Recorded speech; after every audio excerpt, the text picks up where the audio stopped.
सबको राम राम। आज हम सबको मार्गदर्शन देने के लिए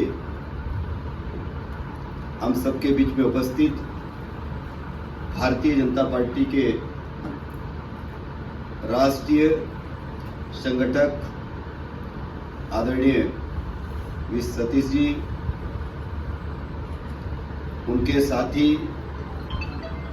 भाई कपिल शस्त्रबुद्धे जी, यहाँ की सांसद अनिता चौहान जी, भारतीय जनता पार्टी के अलीराजपुर जिले के अध्यक्ष भाई मकू करवाल जी,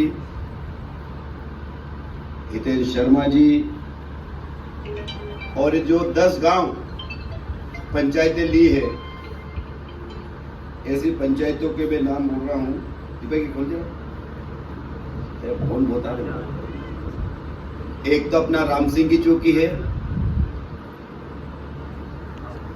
दरकली है,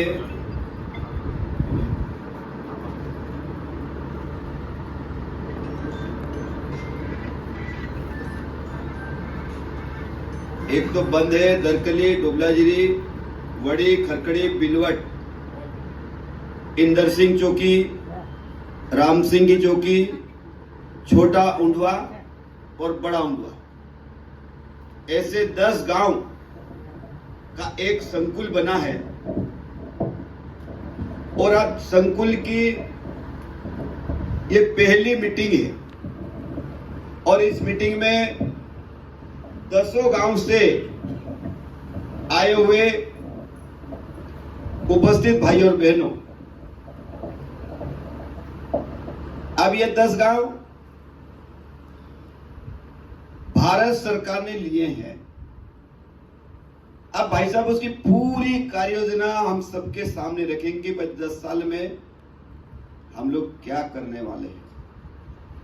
पर मुझे भाई साहब जब मैं लेने के लिए झाबुआ गया, पर गाड़ी में जब वो मेरी बात हुई, मेरे समझ में आया, तो उन्होंने कहा कि ये 10 गांव के एक मॉडल के रूप में बनाना, मॉडल के रूप में, समझते ना आप लोग, कि यहाँ जो काम होंगे वह उससे प्रेरणा लेके दूसरे गांव के लोग भी वो काम आने वाले समय में कर सकते हैं। आज हम सब लोग काम करते हैं, जैसे उदाहरण के लिए पंचायत के हमारे सरपंच काम करते हैं। अगर अच्छी पंचायत अच्छा काम करे तो उसको देखने के लिए सब लोग जाते कि नहीं जाते, बताओ।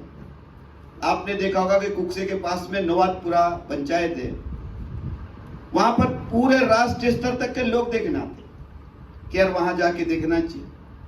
और जब हमारे कृषि विभाग के जो अधिकारी होते हैं, कृषि वैज्ञानिक होते हैं, तो हम लोगों को ले जाते हैं, कृषि खेती करना है तो खेतों में घुमाने के लिए ले जाते।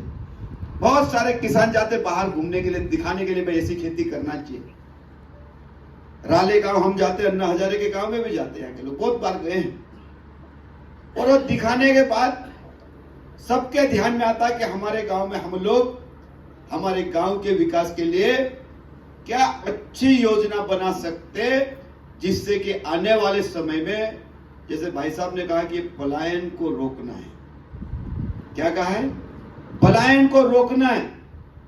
अब हमारे लोग जो बाहर जाते काम करने के लिए, उन लोगों को यहीं काम कैसे मिले, और इसीलिए पूरी कार्य योजना बनेगी।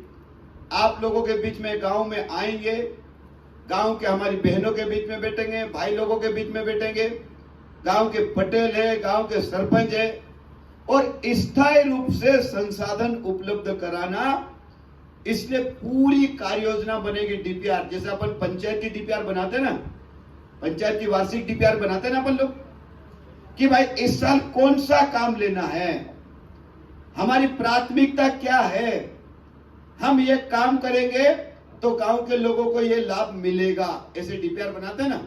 तो इन 10 गांवों की भाई साहब ने कहा कि पूरी डीपीआर बनेगी, और जब डीपीआर बनाने के बाद भारत सरकार को सौंपेंगे और वहां से पैसा आएगा, और जैसा हम चाहते हैं, गांव के लोग चाहते हैं, हमारी जनता चाहते हैं, हमारी बहनें चाहती, भाई लोग चाहते हैं, ऐसे गांव का विकास करके देंगे।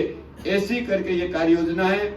मैं आप सब भाइयों बहनों से कहना चाहता हूं, सरकार की बहुत सारी योजना है, अब उसकी हम चर्चा करें तो समय बहुत लगता है, लेकिन सरकार की तमाम योजनाएं, चाहे मध्य प्रदेश की सरकार की योजना हो, चाहे भारत की सरकार की योजना है, उसका 100% लाभ भी उस गांव को मिलना चाहिए, गांव के लोगों को मिलना चाहिए।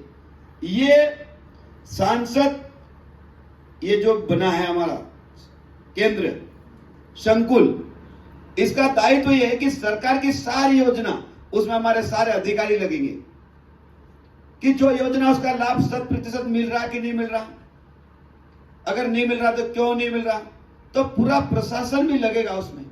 लेकिन मैं आप सब भाइयों बहनों से एक ही बात कहना चाहता हूं कि सरकार लग जाए, अधिकारी लग जाए और हमारे गांव के लोग उस काम में रुचि नहीं लेते तो काम चल सकता है क्या? गांव के लोगों को रुचि लेना पड़ेगा। गांव के लोगों का इंटरेस्ट क्या है, सरकार की योजना का भागीदारी बनना पड़ेगा।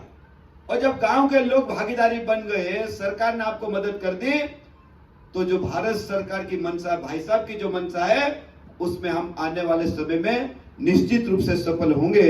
इसलिए मैं इतनी बात कहते हुए, बाकी बात भाई साहब की सुनना है, क्योंकि आप और हम तो बार बार मिलते रहते हैं, बार बार कार्यक्रम होते हैं, बार बार भी मिलते हैं, बार बार भी मेरी बातें सुनते हैं। इसलिए मैं इतनी बात कहते हुए, आज भाई साहब, ये अच्छी बात है कि 10 गांव हमारे भाग्यशाली लोग आप, बाकी सरपंच कहेंगे कि आप दूसरे हमारे गांव क्यों नहीं लिए, ऐसा विचार करोगे ना कि 10 पंचायतें क्यों नहीं ली।